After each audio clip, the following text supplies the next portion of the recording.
아니면 아니라고 말씀해 보세요. 손으로 그렇게 할 거예요?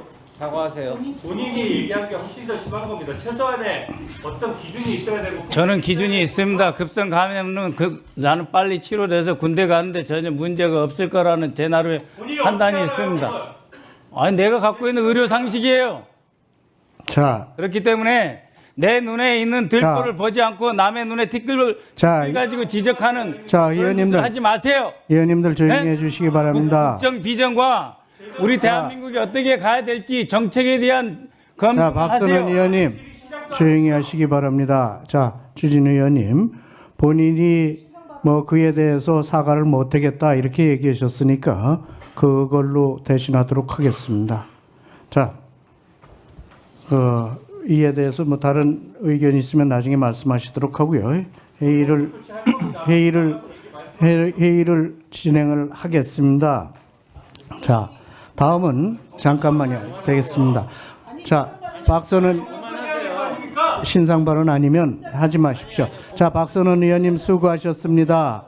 다음은 존경하는 오기영 의원님 질의하시기 바랍니다. 예, 질의하겠습니다.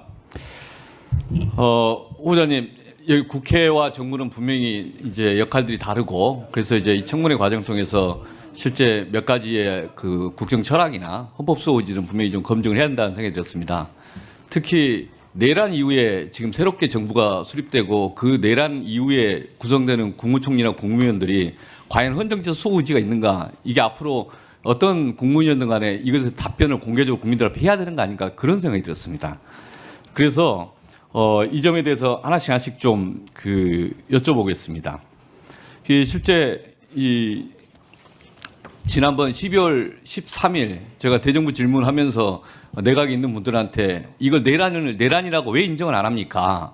이렇게 철학이 없고 원칙이 없는 사람들이 어떻게 헌법 수호 의지가 있습니까? 다 사퇴해야 되는 거 아닙니까? 실제 제대로 사퇴한 사람이 없었습니다. 그 이후에 제가 다시 대정부 질문하면서 자료를 좀 뒤져보니까 페루 이야기입니다. 2022년 페루. 거의 친일 쿠데타가 일어났는데 친일 쿠데타 과정에서 이 친일 쿠데타 잘못됐다고 이야기를 하고 그걸 비판하고 그래서 일부는 사퇴하기도 하고 또 부통령은 즉시 그게 문제가 있다고 지적을 해서 한 2시간 만에 경찰이 현직 대통령을 체포했었습니다. 그런 사례가 이제 그 뒤로 헌법학자들이 회자가 되고 제가 토론하는 과정에서 국회에서도 소개를 했었습니다. 그런데 당시 한덕수 총리나 많은 장관들이 도대체 뭘 했느냐, 그리고 그런 사람들에 대해서 그러면 당시에 수사기관도 수사를 제대로 했는가, 앞으로 이제 이런 사태가 발생하면 헌법을 수호하기 위해서 온몸을 던져서 막을 거냐, 그런 사람들로 국무위원들이 구성돼야 되는 거 아니냐, 그런 문제식이 있습니다. 그래서 그 이야기를 좀 하나씩 물어보겠습니다.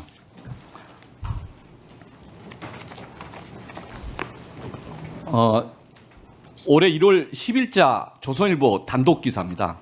검찰 김용현만 빼고 계엄 국무회의 참석자 무혐의 검토.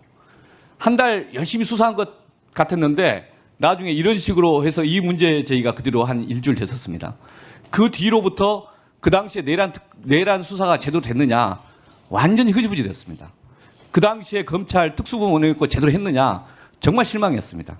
그 앞에 이제 화면 좀 보시면 비합본 사용자들, 그 당시에 대통령실 또는 경호실 그리고 정부의 그 누군지 모르겠지만 비합본 사용했던 사람들, 이 사람들의 수사 제대로 됐는가, 그리고 이런 사람들이 계속 활보했던 거 아닌가. 그럼 도대체 그 당시에 국무총리나 국무위원들 이런 사람들이 수사하려고 한 생각이 있었는가. 언론기관에 대한 단전단수 시도에 대해서 뒤늦게 공개됐습니다. 이런 상황 보면서 깜짝 놀랐어요. 언론을 단전단수하는데 발상을 도대체 할 수 있었는가. 문제는 그런 이야기가 이 검찰발 단독 보도 그 이후에 한참 있다가 윤건영 의원이 이걸 공개를 했었습니다. 이런 저런 증거를 통해서. 그래서 그와 관련해서 소방청, 그 소방청 위에 있는 행안부는 어떻게 됐는가, 지금 수사 진행되고 있지 않습니까? 한덕수 총리 이야기입니다. 한덕수 총리가 12월 3일 그날 밤 뭐 했는가도 의혹이 있어 지금 피의자로 조사받고 있지만 12월 5일 비상계엄 선포문을 사후에 서명했다는 겁니다. 의정비서관인가 그 부속실장인가 누군가 와서 서명하라고 해서 그날 한덕수, 김용현 서명하고 그리고 그 하루인가 이틀 있다가 윤석열 대통령 서명하고 그리고 나서 회수했습니다. 그러면 그 이후에 일주일 동안 하는 과정에서 내란을 사실상 사후에 합법하려고 했던 거 아닌가. 이런 사람들이 계속 활거하고 또는 했으니 지난 수개월 동안에 내란 수사가 제대로 됐겠는가? 그래서 내란 특검 발족됐지만 많은 증거 확보나 이게 하는 과정에서 철저하게 이거 협조해야 된다. 증거 제출할 거 제대로 제출해야 되고 이 분명히 협의를 한다고 생각 어떻게 보십니까? 좀 충분히 내란 특검에 얘기 증거를 숨기거나 이런 자세는 정부 그래서는 안 되지 않겠습니까? 그렇습니다. 예, 다음 보시겠습니다. 다음 화면. 그 앞에. 물론 이제 저희가 보면 그러니까 모든 공무원들, 공직자들 다 비판할 수는 없습니다. 조성현이든 또는 윤미나 실장이든 유역 감찰관이든 자기 나름대로 헌법수의 의지가 있는 분들이 있었습니다. 그리고 이런 사람들이 불이익을 당하면 안 된다. 그래서 지금 기본적으로 헌법수 의지가 있는가에 대한 답변을 따로 하셔야 되고, 두 번째로 어떤 사람이 내란 가담자고 어떤 사람은 내란을 수호하려고 했던 사람인가에 대한 판단을 내부적으로 충분한 기준을 갖고 잘 설정해야 된다. 그래서 내란 가담자, 드러나지 않은 내란 가담자, 정부의 어디 누구든 간에 공직에 있는 사람들은 다 정리해야 된다. 내란 가담자는 범죄자입니다. 내란 가담자를 정리 못하면 지금 새로운 정부는 존재할 이유가 없습니다.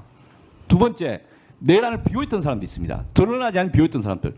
그런 사람들은 실제 대한민국 자유민주 기본주의를 전복하려던 세력들에 대해서 방관했던 사람들, 방조했던 사람들. 다시 그 사람이 공직을 하면 또 내란 어떤 이 위험한 사태가 이러면 나라가 무너져도 뭐도 자기 혼자 살겠다고 가만히 있었을 거 아닙니까?